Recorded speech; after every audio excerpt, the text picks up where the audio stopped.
this video, I'm going to show you guys how to build a drum solo using a basic theme. Also, if you like this video, please like, subscribe, and check out tacticaldrumming.com. So anyways, let's kind of jump into this.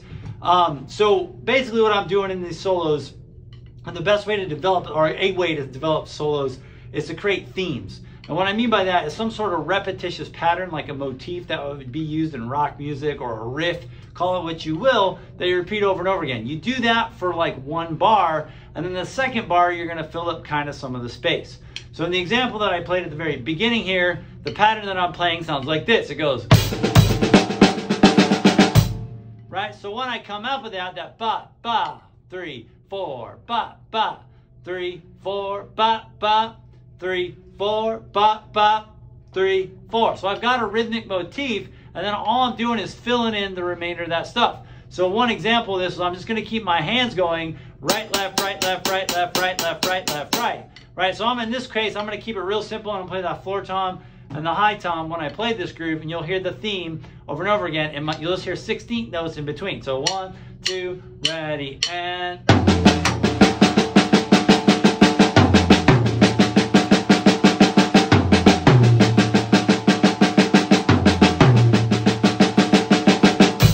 back into my groove. But what I'm doing here is I can add anything I want in between that bump, bump, and I can be as creative as I want. But the idea is that I'm landing on that theme over and over again, because what it does is it, one, gives me a frame of reference where the measures are, right? So I keep time when I got to bring the band back in. And the other thing it's going to allow me to do, or allow the audience to do, is hear something thematic. The best known drum solos all have some sort of repetitive pattern, some sort of theme that comes back. Or if I play, you know, sing, sing, sing, right, that goom, goom, goom, goom, goom, that happens over and over again. Right, I take Wipeout, right, same thing, same pattern over and over and over again, right, so that people can grab onto it. So here we're taking that idea and then we're going to elaborate in between. So let me give you an example of kind of embellishing in between. So we're using that same theme, and I'm just going to embellish a little bit in between. I'm also going to keep my hi-hat going so we can kind of feel time. So here we go, 1, 2, 1, 2, 3, and...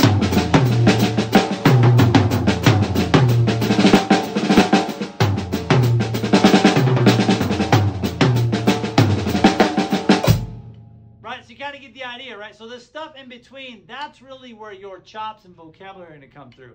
Now I'm using a lot of different things right in between. I might use double strokes. I might use single strokes.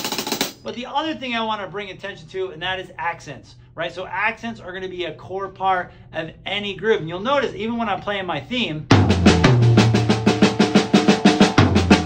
I'm accenting the 2 notes on the toms, and everything in between on the snare stays low unless I want you to hear it. So the key is using accents as much as possible. So I'm going to play it one more time, just hearing just what I can do with accents. 1, 2, ready, and...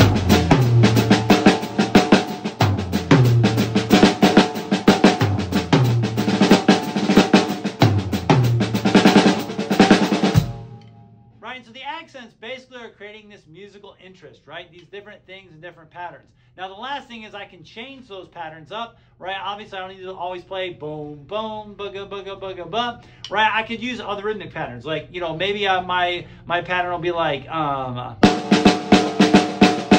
then the next bar I would fill, right? So putting that on the toms,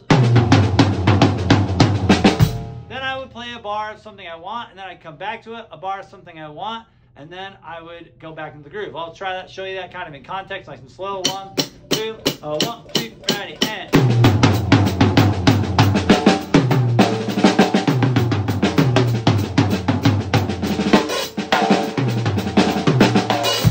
Right, and then what that does, again, having that dot, it again gives me a frame of reference, right? A stopping point, something to grab onto every single time I play. And then one third idea, and that is to kind of embellish off of groove, right? So or some sort of pattern, right? So a great one is just sitting there on the hi-hat. Right, a pattern like you might hear in like like Run to the Hills or something like that, right? Or some, you know, some sort of pattern that's just repeating over and over again. But I don't need to play a bajillion. My solo does not need to be. It doesn't need to be a million notes, right? It can have less and it still be very effective, right? So if I'm playing like a simple pattern.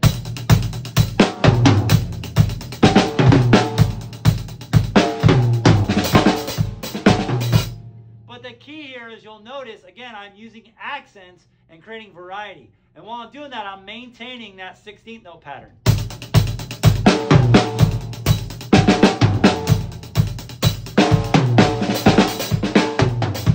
Right, and some sort of variation. Now, does it take a little bit of practice to come up with your ideas? Absolutely, right? And take your time. Come up with a little theme that you think is like, hey, this is kind of a cool theme. Or even take something from another drummer that you hear, listen to the music, be like, oh, I love it when they do this, right? Play that, start that as your starting point, and then embellish and elaborate on it. All right, I'm going to play one more solo for you here at the end, just so you can kind of hear it all in context, and then how to like kind of mix it up again using a theme.